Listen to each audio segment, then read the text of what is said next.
Tonight in Texas, the potential Republican presidential candidate Rick Perry declined to intervene to stop an execution that the State Department, the White House, and 4 members of the United States Supreme Court said should be stopped. The man who was killed was a citizen of a foreign country whose government was not allowed to help him because of the threat that Americans traveling abroad will also now start being denied the assistance of our government if we're arrested. This was a state criminal matter that quite literally became a federal case. Even the George W. Bush administration had said that Texas should not do this. But Texas Governor Rick Perry went ahead with it. The man was killed tonight, despite the fact that Governor Perry could have stopped it. And that, combined with Mr. Perry's evident presidential aspirations, puts this issue right back in the fray of national politics at a time when the death penalty is frankly already in chaos. States' ability to kill their prisoners is more in chaos and frankly more in jeopardy than it has ever been during the course of my lifetime. The primary way that states kill prisoners is lethal injection. In fact, this year, that's the only way states have killed prisoners. Lethal injection drugs vary slightly from state to state, but almost all of them used to use, alone or in combination, a drug made by an Illinois company called Hospira. Until a couple of years ago, Hospira made its lethal injection drug here in the U.S., but when it moved its manufacturing operations to Italy in 2009, Hospira stopped making the lethal injection drug. The drug was a teeny tiny part of Hospira's overall business, and the company decided that making it was no longer worth their time or trouble. It became trouble to make it once they moved to Italy, because you know what Italians hate?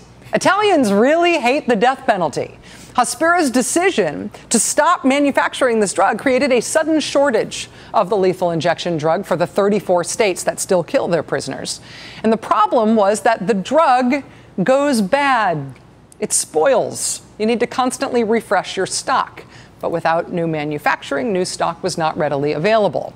Then countries like Germany asked their pharmaceutical industries to not sell that same drug to us because we use it to kill people here. The UK decided the same thing.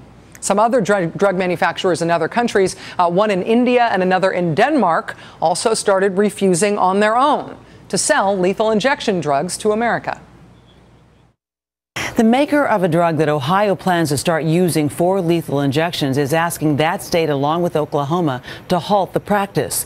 Oklahoma has already started using the sedative. It's called pentobarbital to execute 3 inmates because there is a shortage of the drug they previously used.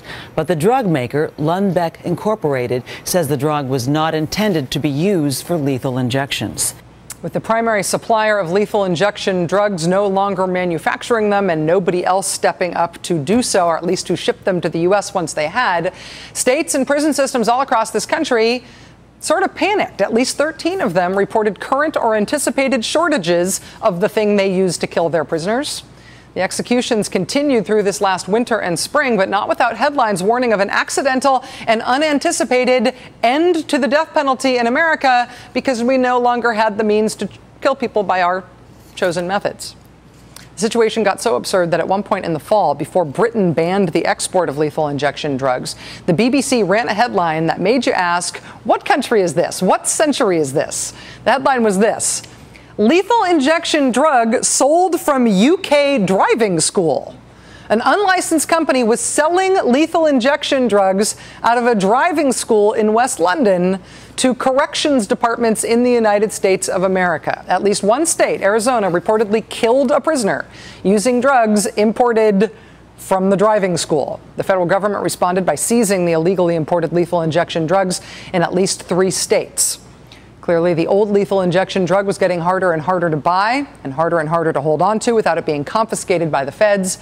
So a number of states decided to stop using it altogether, stop trying to use it altogether. They decided to switch to a new kind of lethal injection drug, one that is used all the time, only not on humans. It's what veterinarians use to euthanize animals. Ohio was the first to use it to kill a prisoner in March. A week later, Texas made the switch. And now one of the companies that makes that drug is advising American states that it should not be used for lethal injections either. It is chaos. It is chaos on one of the most morbid issues in modern American politics. And now it is chaos on that issue with presidential politics mixed in too.